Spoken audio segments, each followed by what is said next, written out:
remedyo para sa hindi makatulog sa gabi. Mga kapatid, mapagpalang araw po sa lahat. May babahagi po ako sa inyo.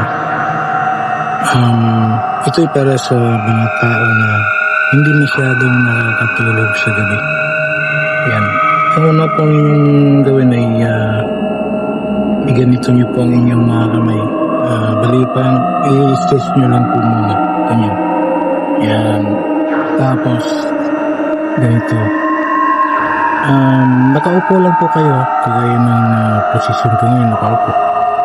Tapos, i-press nyo lang po o ilapat nyo lang po itong dalawang daliri ninyo. Yung thumb at saka ring finger ninyo. Ayan. Press lang po ninyo. Press lang po yan at tapos huminga po kayo ng malalim. Gawin nyo po ang 5 seconds yung inhale.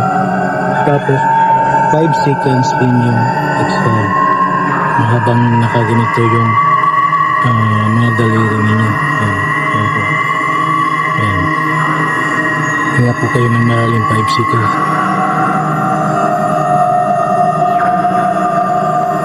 Tapos after 5 seconds, release nyo po. 5 seconds, dandahan. Ayan. Ayan po. Dandahan lang po yung pag-release. Inhale at saka exhale lang po. Gawin nyo po mga 7 beses at sinisiguro ko po sa inyo aantukin po kayo. Maraming salamat sa mga tao na naniniwala at tumakilig sa mga binahagi kong kaalaman. God bless po sa inyong lahat.